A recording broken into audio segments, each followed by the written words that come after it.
How does the non-criminal abuse of power standard advanced by the House managers differ from maladministration, an impeachment standard rejected by the framers? Where is the line between such an abuse of power and a policy disagreement?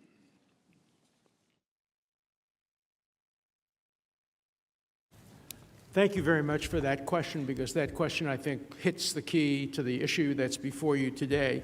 When the framers rejected maladministration, and recall that it was introduced by Mason and rejected by Madison on the ground that it would turn our new republic into a parliamentary democracy where a prime minister, in this case a president, can be removed at the pleasure of the legislature. Remember, too, that in Britain, impeachment was not used against the prime minister. All you needed was a vote of no confidence. It was used against lower-level people. And so maladministration was introduced by Mason, and Madison said, no, it would turn us, it was just too vague and too general.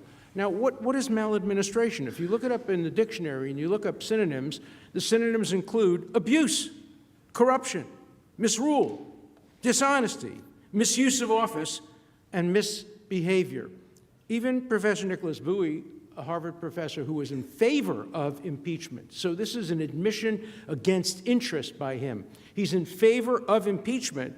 He says abuse of power is the same as misconduct in office, and he says that his research leads him to conclude that a crime is required.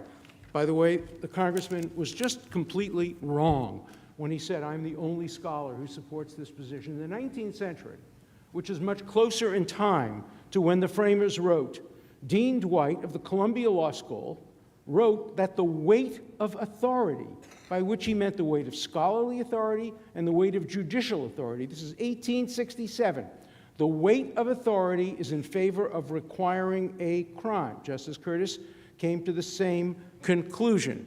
Others have come to a similar conclusion. You asked what happened between 1998 and the current to change my mind.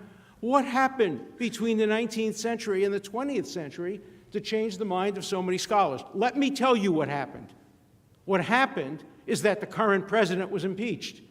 If, in fact, President Obama or President Hillary Clinton had been impeached, the weight of current scholarship would be clearly in favor of my position, because these scholars do not pass the shoe on the other foot test.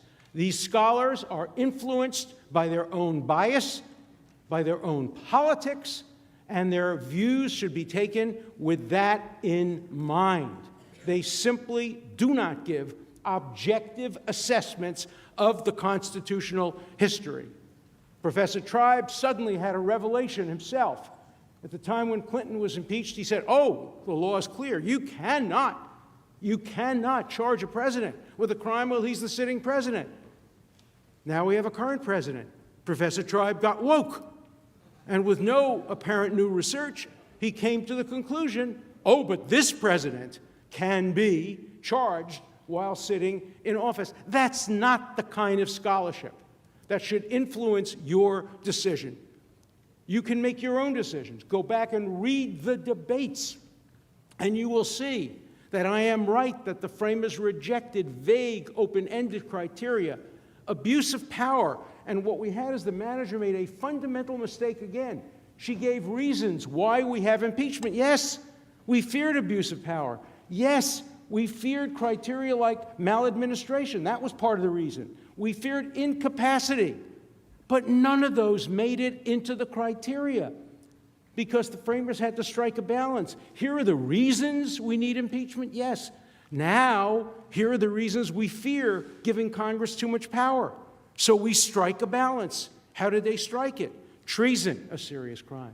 Bribery, a serious crime. Or other high crimes and misdemeanors akin to treason and bribery. That's what the framers intended. They didn't intend to give Congress a license to decide who to impeach and who not to impeach on partisan grounds. I read you the list of 40 American presidents who have been accused of abuse of power.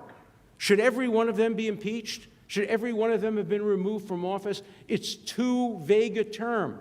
Reject my argument about crime. Reject it if you choose to.